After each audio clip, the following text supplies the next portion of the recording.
uma ferramenta dessa é útil quando você necessita fazer um furo na parede e você não tem uma broca tipo serra copo, né?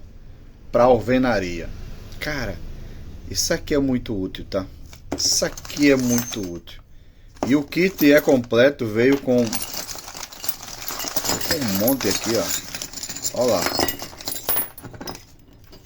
Kit completo. Agora você vai poder fazer furo praticamente de todos os diâmetros aí. Onde você precisar fazer um furo, agora você tá... Olha, o kit é completo, tá, pessoal? O kit é completo. Olha lá.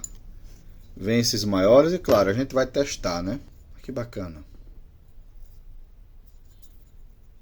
Não é?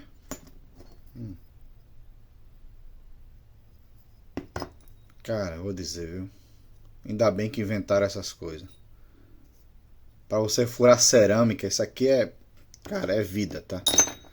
Só sabe a dificuldade que é de fazer um furo corretinho quem tem a necessidade de fazê-lo, viu? E aqui você vai usar diretamente com a sua furadeira. Eu coloquei uma espuma aqui porque você precisa trabalhar com essa serra copa, essa broca de cerâmica, né? Com ela úmida, né? Então, vou pegar aqui um pouquinho de água, vou umedecer, deixar aquela bucha lá encharcada. Colocar aqui na minha furadeira.